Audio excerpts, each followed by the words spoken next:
what does it take to get the basics of Flexbox?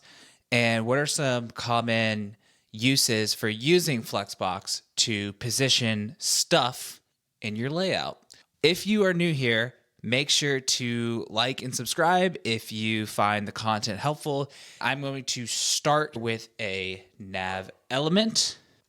Just so we can see the nav bar that we're working with here, I will add a class. I'll do BG Sky 800. We can see the class is generated in our nav bar. Let's have a few links. The first link will be to the home page. We'll say that this is just skies.dev, and then we'll have skies dev here. And let me go ahead and make this white text so it's easier to see. And then next, we'll just include some social links for our navigations. Put in Twitter, then I'll put in a YouTube link. Now we have our navigation set up. So how we might position these elements on the screen here is using Flexbox. I'm going to create a new class. I'm going to say Flex. And we can see that the Flex class here is generated, simply adding the display flex property. When we use Flexbox, or when we say display flex, we will pair that with another property that is justify content. And the justify content is going to dictate how the elements are positioned on the screen. If we wanted the content to be at the end of this main axis, and now I'm throwing some terminology at you. This is what Flexbox calls the main axis, but we can really think of it like an x-axis. If I want these links to be at the end of that x-axis, I can say justify end. We can also do it at the start with justify start, but that is the default behavior. It's really making no difference in the layout if we have it or if we take it out. Why does justify start exist? Well, you might have some Flexbox properties going on higher up in the tree that you want to override. In that case, you might apply justify start, but in this case, it is not needed. So we have justify end. We can do justify center. And this is an interesting one, justify between. You can see this is taking the three links and putting space between them all. The first element is at the start of the main axis. The last element is at the end of that main axis. I'm going to actually stick with justify between. However, in this design, I don't want the Twitter link to be right in the center of this nav bar. Instead, I want all of the social links to be on the right side of the nav bar. So how do we deal with this? The Flex container is working on the immediate children, and the immediate children of this Flex container are these anchor tags. What we can do to get around this issue is essentially we're going to have two children of the Flex container. There's going to be the child that's going to sit on the left side, which is going to be skies.dev, and there's going to be the child that sits on the right side, which are going to be all of the social links. So I'm going to say div, I'm going to give it an ID of social links. And the ID is not necessary. It's just to give you an idea here. And now we can see that the social links are grouped together and sitting side by side. There's another piece I want to show you. So we talked about the main axis. There's also a cross axis, and we can see this pronounced here.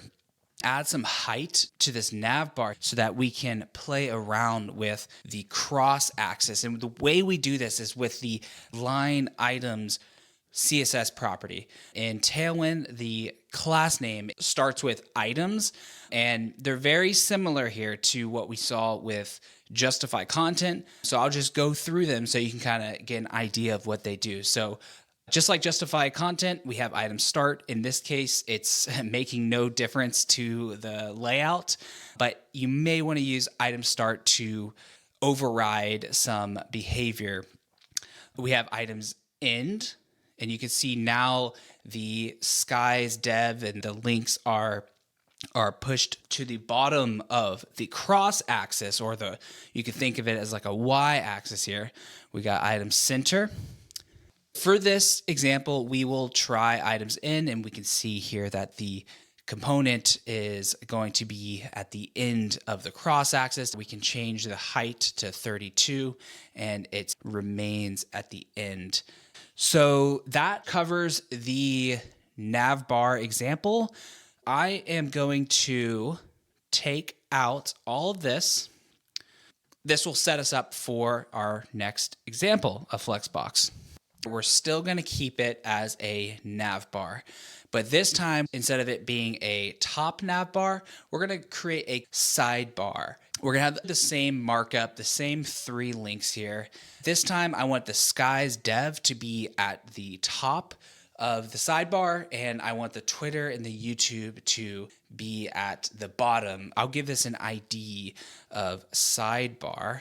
I am going to give it the Flexbox class here.